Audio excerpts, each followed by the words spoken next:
the main character, his background is this.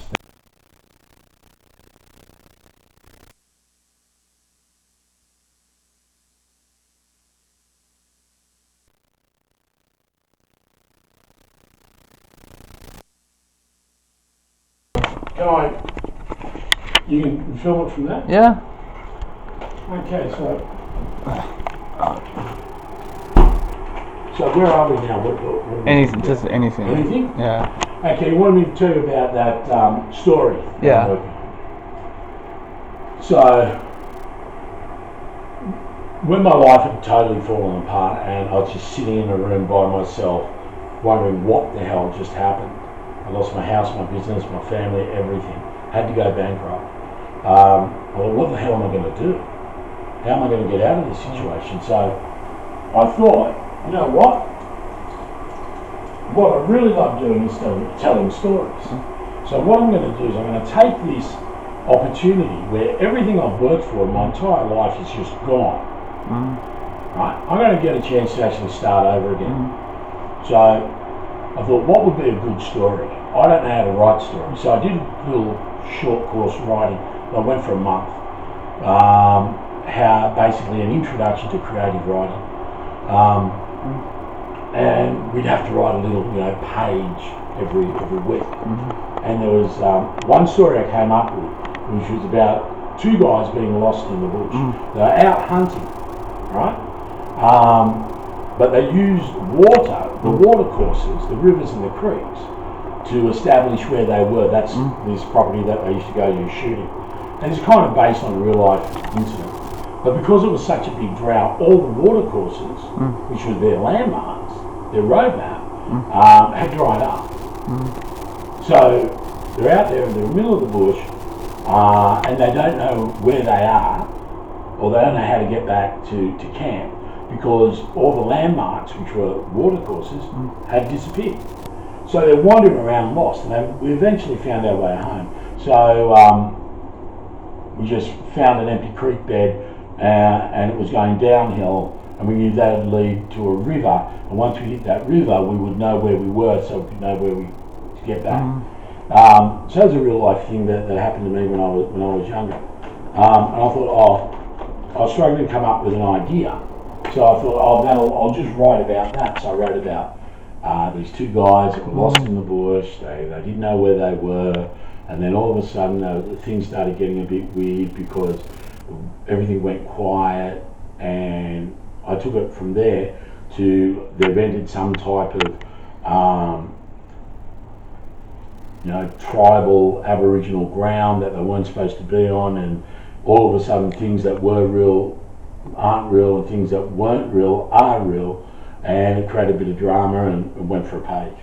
So when I decided, I like the idea of writing. I love the poetry. I love writing poetry, rather than writing prose. But you've got to write the prose with the poetry. So eventually, I thought I want to do more of this writing thing, and I did the next level, which is how to write a first draft. And I took this idea of a guy, which is again based a little bit on my situation. There's this guy that has everything, right? That has everything he wants, he gets, and he's a winner in the game of life, right? And he does very, very well, and he's got a lot of money. But what happens if he loses everything? What's left? Right, what's left? So I used that as an idea to write the story. So I've got this character, and he's involved in property development, and he's everything that a man would want to be. He's rich, he's successful, he has access to a lot of very good looking women that want to be part of his life because of who he is and what he does. And that also died, and him and his younger brother were put into foster care. And while they were put into foster care, the younger brother got sexually assaulted and ended up committing suicide. So, and the older brother, who's the main character in this story, really carries that guilt that he wasn't able to protect his younger brother, and his younger brother killed himself. That's his backstory. Now, this guy, coming from that situation, really learnt how to win at the game of life. So he knew how to win. There's a book called Winning Ugly. It doesn't matter whether you win pretty, and it doesn't matter whether you win ugly, as long as you win. So this is what this guy did.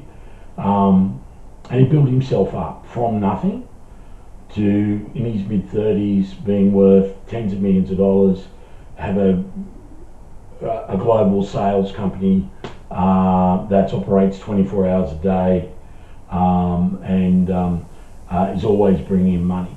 But he wants to. There's never enough money. He always wants to get more, and it's not just about money. He only values things. He's very, very selfish, very self-centered, and he uses people for his own gratification. He's just the archetypal arsehole, but he's so charming about it. He wins, and people love him. So eventually he has this confrontation with a competitor over a piece of property, an abandoned warehouse, and the competitor beats him, and he tries to fight back. He can't fight back, so he basically just takes a break and goes away shooting. And he's got this property in the bush that he goes shooting at. So he's shooting. He goes up one day, takes his rifle, and he's going after whatever, goats, pigs, roos, whatever. He just wants to go out and go hunting. There might be some deer there, whatever.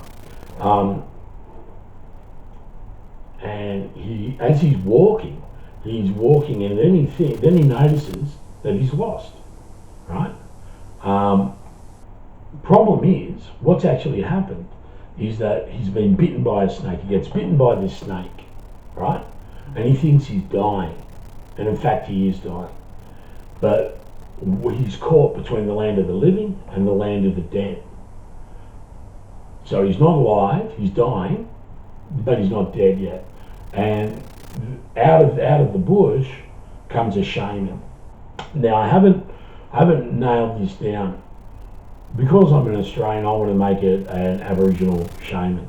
But I don't know, there's a whole bunch of, that's a minefield of, do I have cultural appropriation issues and all that kind of stuff. So I haven't pinned this shaman character down yet. But that's okay.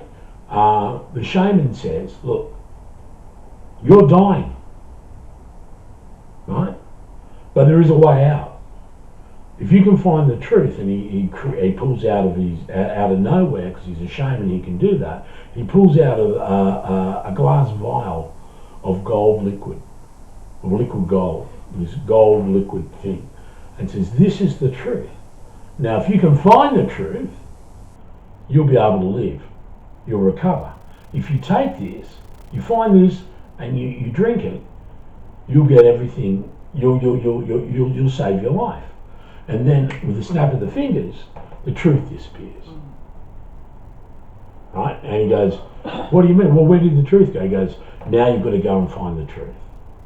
And the shaman sets him tasks, right? So it's almost a little bit like a mythology, harking back to mythology and I don't know where it was. Heracles, I might have been Hercules, or one of those guys that had to go and perform certain tasks in order to qualify for being a god or whatever, right? But it's kind of like a hero's journey. Now he has to go and find the truth by completing certain tasks, and all those tasks, what they call on him to do is to grow. I don't want to say morally, but to grow in character. Perhaps it's moral. I don't know. I haven't decided that yet. But to grow, so he has a choice. There are some. He sees the truth on the other side of the river, so he runs down to the river. But there's some kids that have been rafting Remember, this is in now a mythological world. It's not in reality, but there's kids that have been rafting and their raft has deflated or whatever. And they're now trapped on a rock, right? So he's now got a choice. Does he swim to the other side of the river to get the truth and save himself, or does he go and he help these kids? One of the kids' name is his younger brother's name that died, and he's now swept off the rock. He's in the river, and he's being carried down the river by a current, and all the other kids are saying out, "Jimmy, Jimmy, Jimmy," and Jimmy was his younger brother's name that died. And he hears that, and he has a flashback, right, of him and his younger brother, because he found his brother dead. And now he has that flashback, he has that experience, but he neglects that. He goes, "Let the kid die, it's not my problem. I'm after the truth. I need to find the truth, so therefore I've got to find the truth." Makes it over to the other side, picks up the glass vial, right? And it is the glass vial, and it does have the gold liquid in it. And he drinks it, but as he drinks it, turns to sand. Because it wasn't really the truth. It just looked like the truth, right? And now he's got the fact that this kid died or drowned, and he had the opportunity to save him. So then it goes on, and there's more. There's another story, or there's another task that needs to be set. I don't.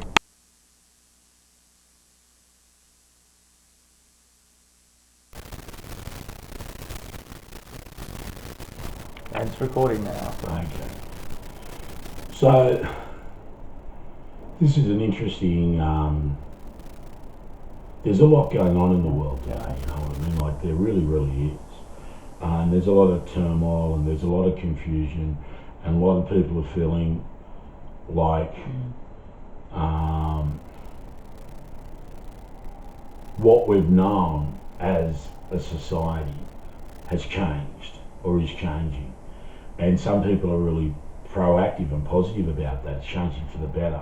And a lot of people are saying, well, really, is this changing for the better? What I'm talking about, it's going to be controversial, right? And this is just one man's opinion, and opinions are like backsides. We all got one, okay? But who we are as a society, I think, is under question. I know this has been, very controversial, and it might, look, I suppose what I want to do is talk about things and remove the emotion from them, because emotion colours an argument, it colours the truth. Emotion can make a lie seem real, and make the truth seem like a lie. And we're human beings are emotional beings, and we do get driven by a lot of emotion rather than facts. Maybe I'm just talking shit here, but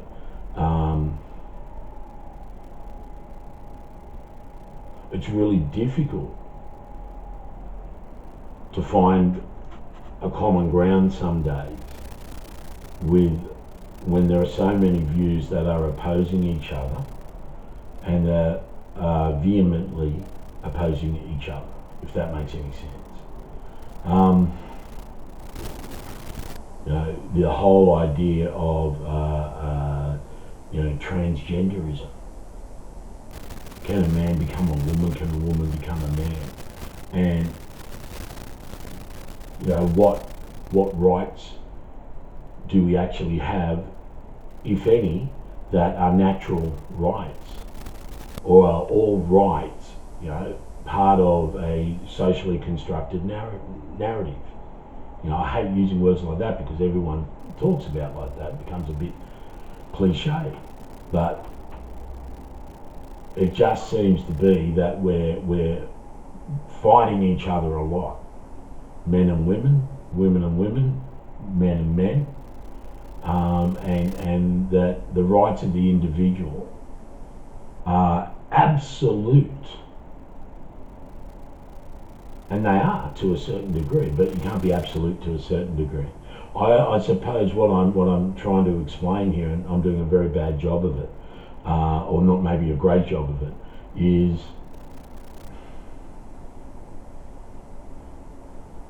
where do we draw the line? The line seems to be kept pushed further and further and further and further. 20 years ago, you could bet $1 million that no man would ever compete against a woman in the Olympic Games. You would win that bet 20 years ago. You would win that bet 1,000 times out of 1,000 that no man would ever compete against a woman in the Olympic Games. In an institution as such that holds itself in such stature as the Olympic Games. Now, you would lose that bet every day. And that's in like the last 20 years. Do we know the long-term ramifications of gender fluidity in 20, 30, 40, 50 years? I mean, I believe in evolution. I'm also a Christian, but I believe in evolution. I think that those two ideas can live very well together. But we're still an evolving species. I think we've really got to be really careful as to what kind of species that we're going to evolve into. Yeah, I suppose that's it for now. All that stuff. So that's when you say talk. That's what I've been thinking about. Yeah. That's going out on the internet, though, man. That's alright. I'll get fucking cancelled. No, you will, fine. I'll get cancelled before I am. It doesn't bother me. Anything else? Anything, man. Are we still recording? Yeah. Yeah, okay. Yeah, so, look, it's come up, we're just talking about this because it's come up recently in the States with the Roe v. Wade. And I've considered and I've listened to a few different arguments and because I want to get everyone's point of view, you know what I mean? I just can't, myself, I can't get past the fact that it's a human life and that there's abortion is the destruction of a human life, and I don't think anyone has the right to do that, regardless of where that human life resides. If it resides inside a woman's body, well, of course it does. You know what I mean? It's still a human life, and I've heard arguments that it's not a sentient, an embryo is not a sentient being, or a zygote is not a sentient being. First of all, how do we know that? How do we know that? That's because we can only know what we know. We don't know what we don't know. We don't know if a zygote is a sentient being or not. We suspect it's not. But we don't know that. That's number one. Number two, so what? Of course it's not a sentient being. It's a clump of cells, but it's still life and it's still human life. And I don't think anyone has the right to kill a human life for, you know, without just cause. And I don't know whether you can say because it's in my body for 9 months, that's just cause. But that's just my opinion, and you know, more information will come to light. You know, hopefully we can. But that's something that's been on my mind because it's a thing at the moment, and yeah, you know. Then we bring up, well, does a woman have autonomy over her reproductive systems? No. You get your period whether you want it or not. You produce eggs whether you want it or not. You don't have autonomy over that. You know, if you really want to look at the word autonomy, we don't. No human being really, we're all slaves to our body. We're all slaves to the fact of the matter that we have to eat or we die. We have to defecate or we die. We have to drink water or we die. We're all slaves. You're all trapped within the finite needs of a human being. And when a woman gets pregnant, she's slave to that fact. And the rise of, I don't know if you want to call it female empowerment gone mad, but when we go, the rights of a woman outweigh the rights of another human being that can't talk, that has no voice, that cannot act of its own free will. The woman has the right to kill that for whatever reason, right? For whatever reason. I don't think that's right. I mean, it's funny because a lot of people might say my views very much align with the views on the right side of politics, and some of them do. But in this case, I'm more concerned about the rights of the most vulnerable human being we can find, and that is an unborn baby. You can't get much more vulnerable than that. So who's standing up for the rights of that one? Of that human being, the human being that doesn't have a voice, that can't talk on its own, that has no active power, is totally and utterly vulnerable. Well, I would think and I would hope that that person, right, whether they're a clump of cells or not, it's still a human being, and that human being needs to have someone in its corner and someone to advocate for it. And as much as that's an unpopular. A lot of my friends, a lot of the people that I hang out with, right, would be violently opposed to what I'm saying, right? So because they're very much leftists, and that's fine. I love them. They're my friends, right? They're good people. I don't agree with everything they say, but that doesn't mean that I can't love and like my friends. It's really a strange time to be alive at the moment because we're in such a state of flux. You know what I mean? We're in such a state of flux. Is that a good thing or is it a bad thing? I don't know. I would like to see how this plays out over the next 20, 30, 40, 50 years. I'm not sure whether we're going to be happy with the results. Who knows? Maybe we are. Maybe we're saying, yep, we really did a good thing back then. Or maybe we're going to look back at this period of time and say, what the fuck were you people thinking? What the fuck were you people thinking? You know what I mean? And this is happening now. This is happening in our lives today. So it's an interesting time. It's an interesting time. Anything else? Anything, man. Huh? You can talk about anything you want. Well, yeah. I know I'm not giving much direction, but...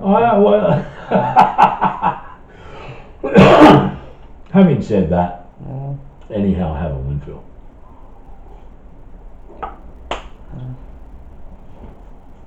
Yeah, okay, what kind of movies do you like to watch?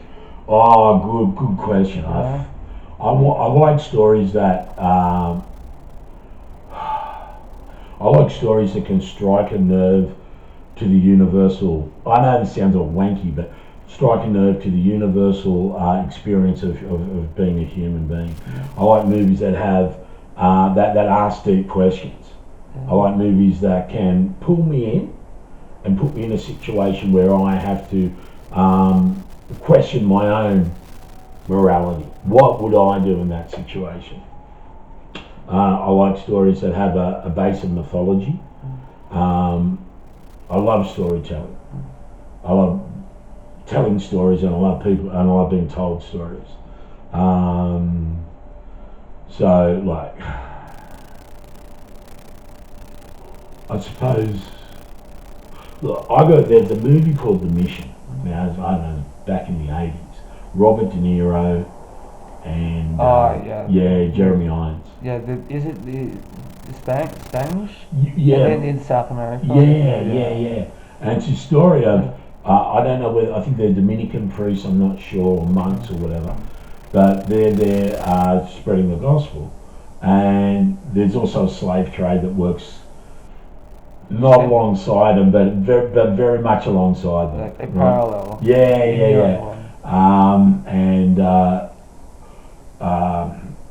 There's one slave trader who's like just the top guy. He can find anybody, capture them, and put them into slaves. And he's going. That's what he does. And he has an argument with his brother over a woman, because the woman that he loves his brother, and he kills his brother in a fight, I think.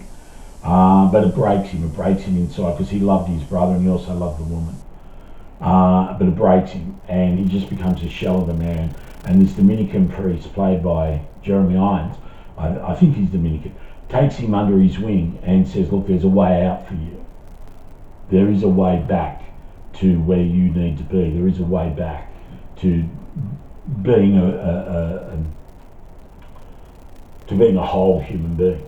But you need to travel that path, and he puts him through. Well, the character, the slave trader, is played by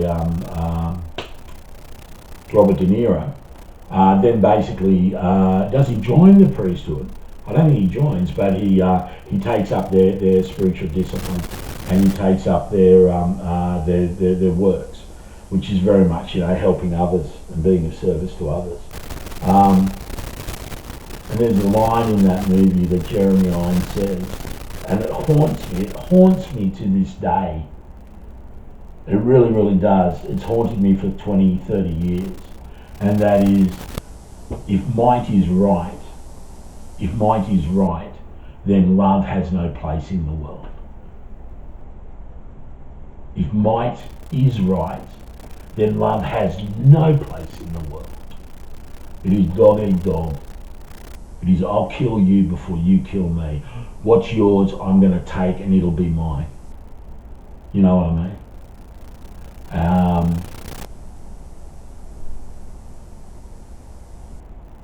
And I think we see that played out in various scenarios and in various guides in various forms.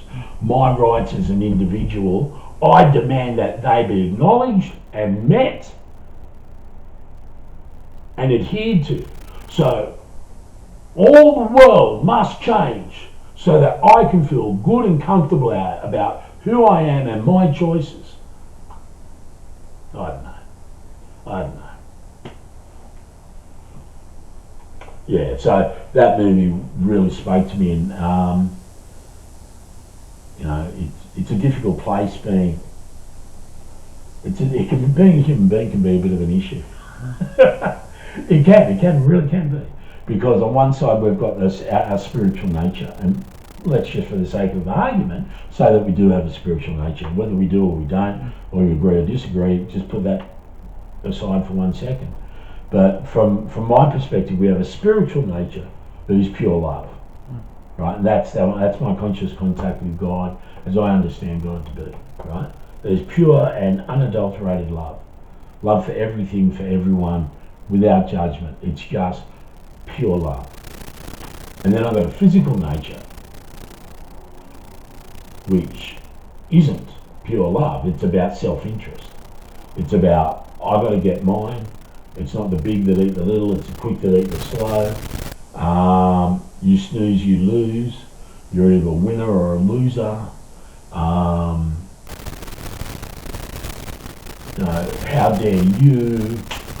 All these things that are part and parcel of being a human being. And we've somehow got to combine two entities. One that is pure love and giving and just sharing and just pure love and joy. And you got on this other side, you got this vicious fucking animal that'll rip you to shreds, right? Male or female, that will rip you to shreds if needs be. And we're to combine both those extremes into one being and call it human. So that's a toughie. I find being a human being very difficult. It's because I have these two extremes. I do love, and I want to love, and I want to lift everyone up, and at the same time, fuck you, I want mine. You know what I mean? And what's mine is mine, what's yours is mine. That's the way of the world, sunshine. That's since you died. That's what we've been doing, right? That's what we've been doing. We're very we mask our true nature with a very thin film of civility. Russia needed access to the Black Sea or the Baltic Sea, or they wanted access to Ukraine, so they couldn't get it through diplomatic means. They said, "Well, move the fuck over because we're coming in." And that hasn't gone the way they planned it, I bet.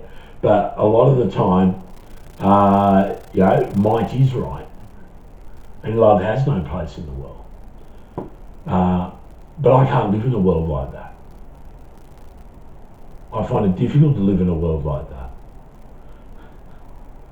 So for me, my own spiritual growth, it's about, or my own existence, and my understanding of life. It's about give and take. I'm going to put myself second or third or fourth or fifth so that someone else can be first or second or third or fourth. Right? Can't do that all the time. But I've got to be able to have within my own heart enough capacity to do that, to put others first. That's something I struggle with sometimes, obviously, we all do. And there's also the fact that, I do need to put myself first. Because I'm responsible for me, not you. And I need to stand up and be able to lead my life the way that I see that it needs to be led. And regardless of whether other people acknowledge that, regardless of whether other people value that, I value that. I have to value my own life. Yeah. That's about it for now. Well, any other movies that strike you out? Oh. It doesn't, like any. Jaws, I love Jaws. Yeah. Jaws because it's got everything. It's got happiness, it's got tragedy, it's got romance, it's got curiosity, it's got fucking fear, it's got everything. How old were you when it came out? I would have been about 8 or 9. Yeah, did it make you scared of swimming? I never saw it for a lot. I never saw it till I was an adult. Oh, okay, yeah. Because the thing I'm most afraid of is the unknown. Yeah. And I loved going to the beach when I was a kid. And I loved body surfing and getting out on the back where the big waves are. Yeah. And the thing there is that it's unknown what's underneath you, right? And as I've gotten older, that fear kind of creeps in a bit. Yeah. When you're 16, 17, 18, you don't really have a lot. You have fear, but it's not... There's no consequences. Yeah, there's no consequences. Yeah. I don't have anything to lose. I'm in the moment. You know what I mean? Being 54, I've got something to lose now. Yeah. You know what I mean? But Jaws is one of my favourite movies. I'm very big on. I love actors and actresses that have commanding voices or interesting voices. So. Can you name a few? Or? Oh yeah. I think Meryl Streep can do a lot with a voice. Right? She can do a lot with a voice. She can take one word and put such a spin on it that it can give you 2 or 3 different perceptions of emotion. But quality of voice, I think Sean Connery's voice was magnificent. Some voices are great because they've been trained really, really well. Some voices are great because they've lived a hell of a lot of life. And that comes through, that comes across. There's a friend of mine that she has just got the most hypnotic voice I've ever heard. I reckon she should go into sales because all she has to do is speak. And people would say, yeah, here's my credit card. But she's got a really great voice. But I don't think it's something she's trained. I think it's just something that's hers. I like stories that, all good stories show a journey of a character being put into, because I'm learning how to write stories myself, and it seems to be like that character arc of being stuck where they are in some type of prison. Then there's an incident that forces them outside of their comfort zone, and now they've got to grow. You know what I mean? Like sports movies, Any Given Sunday is probably a great movie. I like lines within movies. You look at Breaker Morant, what rule we use, rule 303. Shoot straight, get it right, you bastard, shoot straight. Snippets of movies come to me, scenes and lines of dialogue.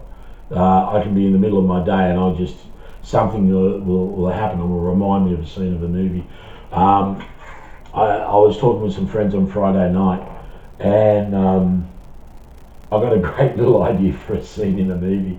One of my friends is a executive for a major food chain, and I've got a beef with this food chain just in one aspect of the checkout. The automated checkout drives me nuts, and because do I have a bag? Do I not have a bag? I'm trying to fucking pay.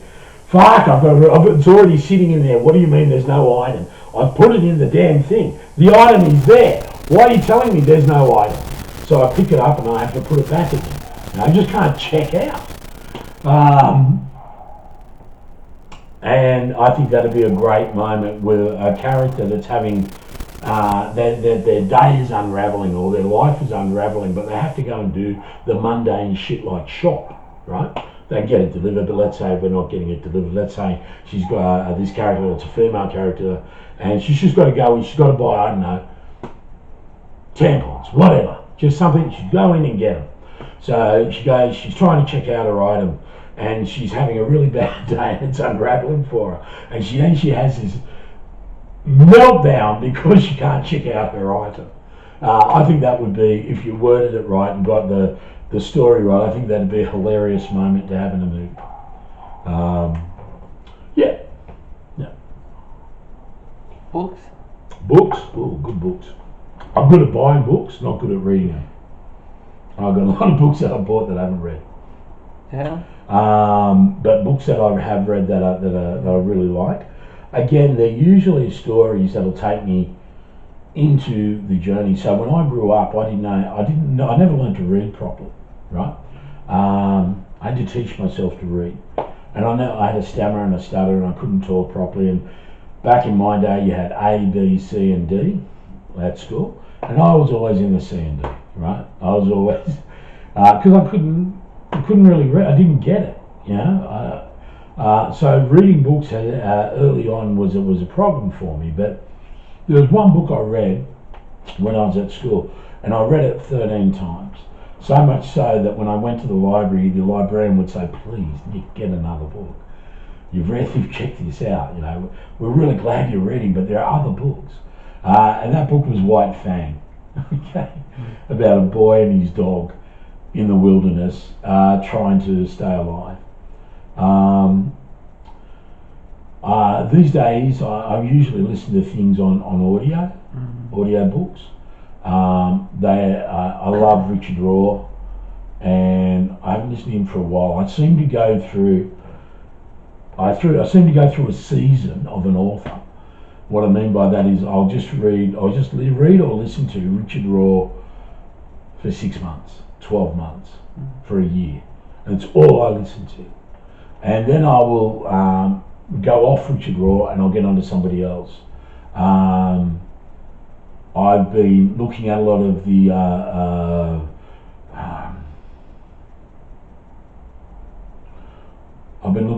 red pill content that's online at the moment, and listening to a few audiobooks by a guy called Rollo Tomasi.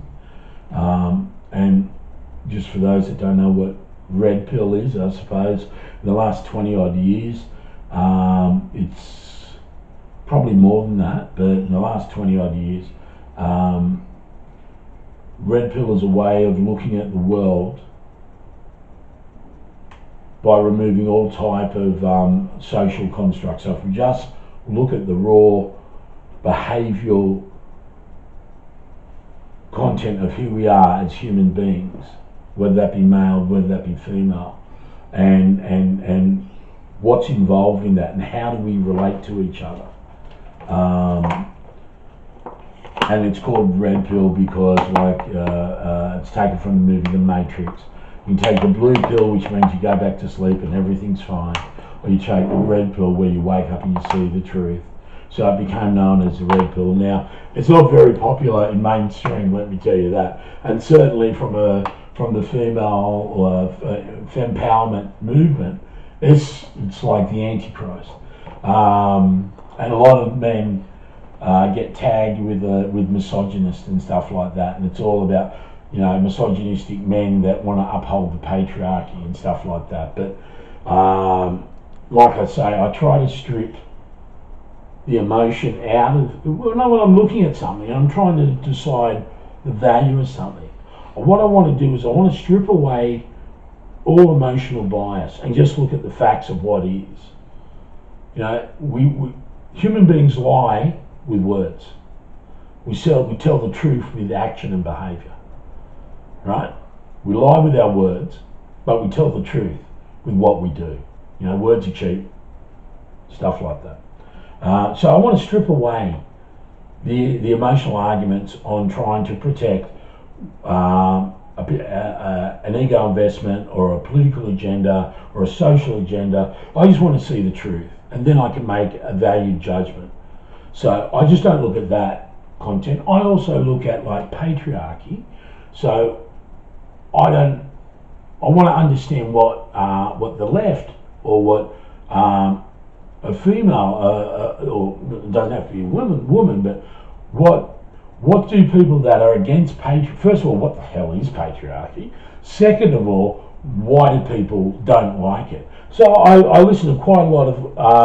I think it's the boys' club is ruling the world and just keeping women out. Yeah. Yeah. I think that's their theory. The most simple from the antagonist point of view. The left, yeah. Yeah. The most simplified way to put it. Yeah. Is that what it is? That's their theory. That's their theory. Yeah. You see, it's kind of like the Kings only sort of thing. The boys' club. A boys' club and Yeah. See, I think it's more than that. It's the most simplified. Yeah. Way from that perspective. Yeah. Because when I Googled what is patriarchy, all they wanted to do was talk about capitalism and the rise of capitalism coincided with the rise of patriarchy. Right? And no. Yeah. From my understanding, limited as it may be, from my understanding, it's hundreds of thousands of years old, is our patriarchal system. The fact of the matter is, and I'm trying to look at it from all angles. But to say the rise of patriarchy coincided with the rise of capitalism and 10,000 years ago we started growing crops. I think that theory is like property. Is that theory stems from I think evolution and the survival of the fittest theories and all that.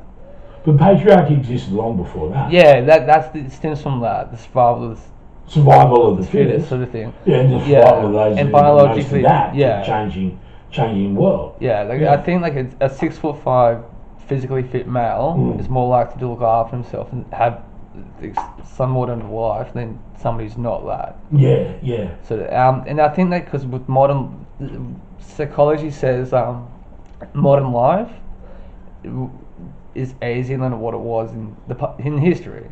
Yeah. Sort of thing. So with property, you just mentioned property. Yes. That comes with an offset of skills and talents. Like back in history, it says you couldn't vote unless if you had owned property. Yeah, you own property. And right. that sort of thing. And that more think about each modern area becomes easier. Yeah. And then the rise of capitalism, sort of thing. Yeah. It stemmed from hunting, gathering to financial yearly earnings sort of thing, where you don't have to no longer. It's replaced sort of thing. Sorry, say again. It's replaced. Like making money sort of thing. Yeah. So right. Look, I think some modern theories of that is economic class rather than anything else. Yeah, that's all. Yeah. Look, I want to strip all that back and I actually get down to what it is, and the most relevant or the most exacting form. I don't know what the right word is. The most recent form of patriarchy that I've seen is when they said in the Ukraine, all women and children leave. Yeah. All men, you must stay and fight. That's patriarchy. You guys go over there, you get out of the way, we don't want you to die. Yeah. But we'll go out and we'll defend and put our lives on the line. We'll kill other people and get killed ourselves. That's patriarchy, as far as I can see. Yeah. That's men saying, you get the fuck out, you leave it to me, we'll go and kill him. Yeah. And women are all for that. No woman ever says, stand behind me, Dad, I'm going to take on these guys. Yeah. You know what I mean? So there is that. There is that double standard. Yeah. And I don't even bring up that word double standard. It's not a double standard, I'll tell you why, because men and women are different. Yeah. We're different. Spiritually, we might be the same. We're created in the image of God. But physically, we're so different. That's why I can't understand for the life of me why we as a society, as a culture, have just embraced the fact that there's a difference between gender and sex. I can't. It's like, I don't believe in the fucking fairy godmother, man. A lot of it too is new theories, therefore there's got to be a lot of kinks in it, sort of thing. Yeah, it's not exactly. formulated and stuff of that nature. Yeah. But the thing is that people get destroyed over it. And it happens all the time, like in history. There's all new social norms pop up and whatever. That's what I mean. We haven't seen the long-term repercussions, right? We haven't seen the long-term. This will be interesting. This will look. Let's ruffle some feathers. Is what we're seeing at the moment part of the long-term repercussions of feminism? Feminism taken to the extreme. Everything's got to start somewhere, and there is a trajectory, right? So feminism. There's been criticisms of conceptions in the welfare state. Sorry? Not conceptions. Like condoms and birth pills, and the welfare state. Well, I don't get that. Okay. Meaning, like, you can use condoms, or a woman can take the pill, birth control, and that doesn't produce children, sort of thing. Meaning you can have sex without consequences. If that makes sense. So, absolutely. And then there's the welfare state too. What's the welfare state? Centrelink or social support or stuff of that. Pretty much, if you get yourself in a pickle, the government will catch you. Yeah, the government. Sort of thing. I want that. Yeah. I think we as a society we need to look after those that can't support themselves, even if it's a short period of time. It's the paradox. It's good for that sort of thing. Say if you. What does that have to do with feminism? Oh, the point is, it's they're giving like single mothers support. Yeah. So they pretty much they've replaced the role that the men can do. Exactly. That's what I'm saying. So back say in the 40s, hypothetically, it's kind of like to have children, to have sex. You had to find a man. You get interesting you should bring that up. And that's the criticisms of the welfare state. I'm not criticising that. I think we as a society need to look after those that can't look after themselves. That's the paradox of the welfare state. Of course, there's reasons for it, but there's also people know, if the man leaves, I can just turn to the welfare. Sort of That makes sense, Well, or vice versa, the woman can leave the baby with the man and she can run off, sort of thing. That very rarely happens. But it can work both ways. It does. There's equal opportunity there. But what I'm talking about is there may have been issues that needed to be addressed, and feminism served that role, which is great. Right? But now, like I say, where do we draw the line? It's gotten worse and worse, and you want to say worse and worse and worse, or you can say it's gotten better and better and better. Now, I actually think it's gotten worse. It hasn't gotten better, and we've diluted ourselves to the point where nothing has any true meaning. The fact that I'm a man doesn't really mean anything. I can actually identify as a woman, take chemicals to try and alleviate that. But if I die and you bury me in a hole, you dig me up in 100 years' time and there's a skeleton there, it's a skeleton of a man. It's a male skeleton. You know what I mean? It's this whole. The world has to be what I want it to be in order for me to feel comfortable or a part of. Some of us just don't get to be. Part of being a part of is sometimes not being a part of. You know what I mean? Not everyone fits into a normal box. No. No? That doesn't mean you have any less value. It's just don't fit into the normal box. And that's been me. I spent most of my life not fitting into a normal box. I'm fine with that. It's just you need the outsider. You need someone that doesn't, tick all the boxes, because that person's going to have a different point of view than what the norm is. It's like I say, it's an interesting time to be a human being, because we're getting to a point where that we want to create who we are rather than accept who we are. So again, to bring it back to abortion, I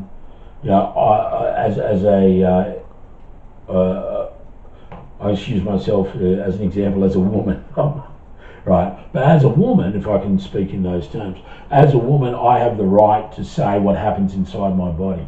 Yes, you do, up to a point where it involves killing another human being. And at that point, I don't think you have that right. No one does, right? Now, that might be very black and white, and it might not, show a lot of compassion. But it's showing a lot of compassion to the human being that's being killed. It's just not showing compassion to the human being that's having to grow. By their very nature of their own humanity, that's how it works. You have an egg, and it's dormant until it comes in contact with a sperm, and then it becomes a human being. And at that stage of its development, it's a group of cells. It's not any less human than a fully developed human being. It still is a human being, and it has rights. And the way human beings are is that we have to be grown inside of a woman, female human being. That's how it works. It's unfortunate for those women that don't want to be part of that process, but I don't think that it is unfortunate, and I have compassion for them. That must be a really tough, hard, difficult place to be. Have this another human being growing inside you that you don't want. But I don't think that gives a woman the right to kill it. It's just the way it is. Okay. I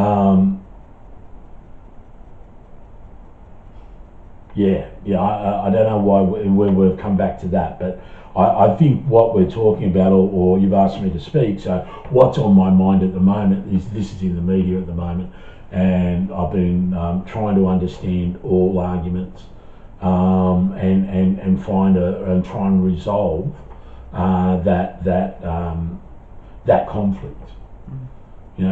Sure, women need to be able to be empowered to live the lives they want to live up to a point.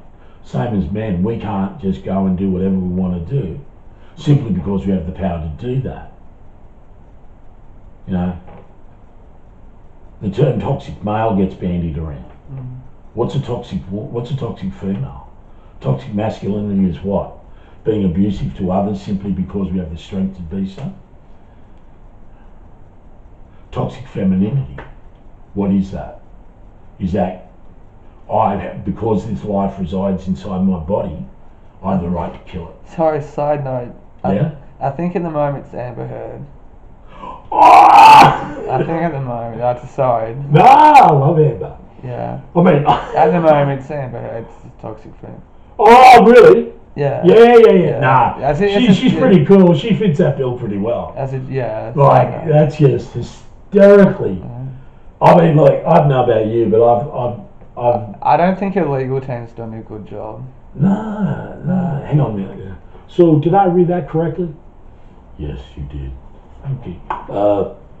Next line says, "It's raining outside." Did I read that correctly, Mr. Depp? Yes. Yeah, you read that correctly.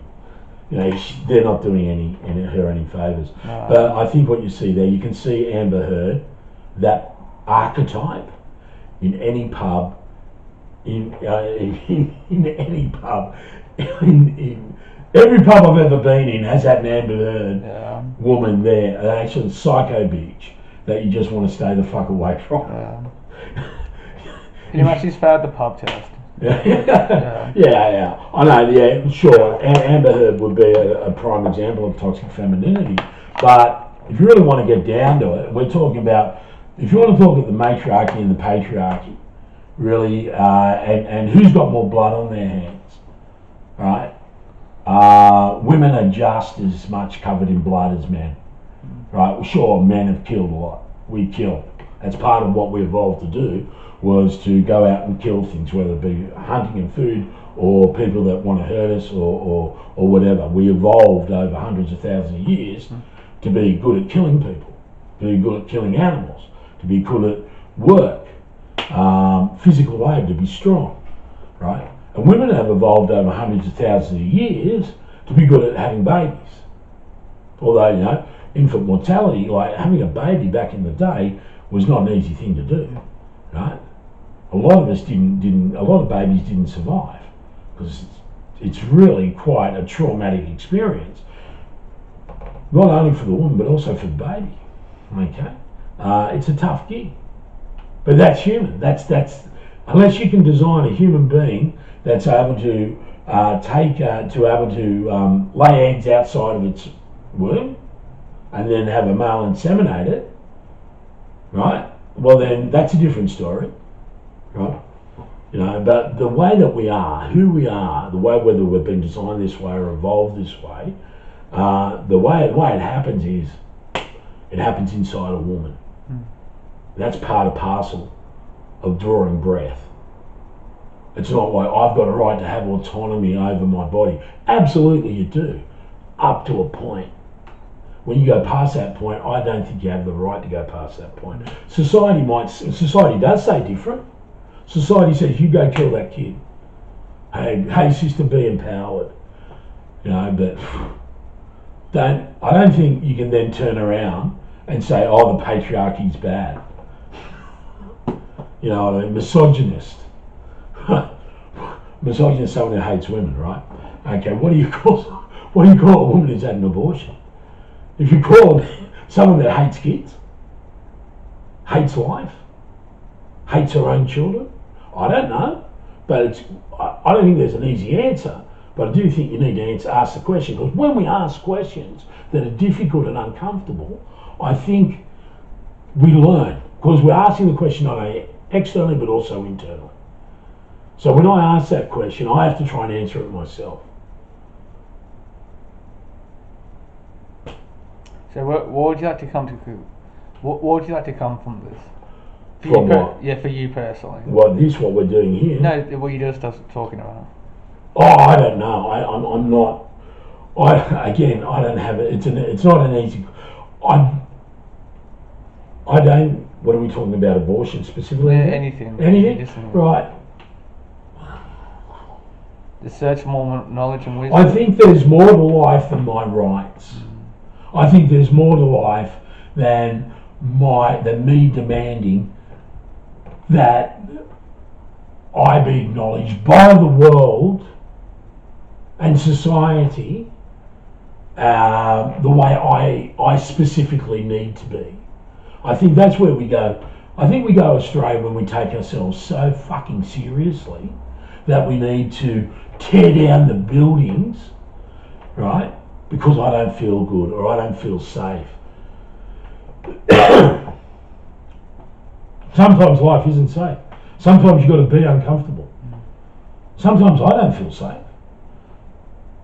I mean, when I walk down the street, and if it's a dark street and it's late at night, and I'm not in an area that I know, I feel fear.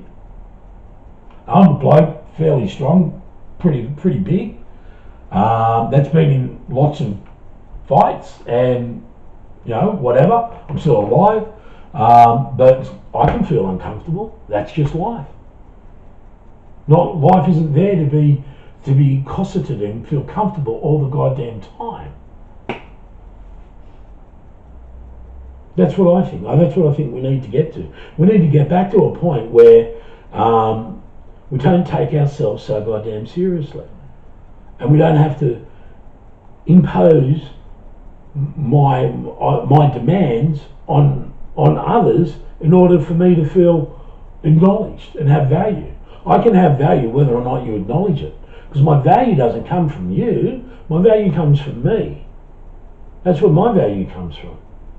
I heard one chick say it really well. Your safe space is inside you. That's where your safe space is. You know what I mean?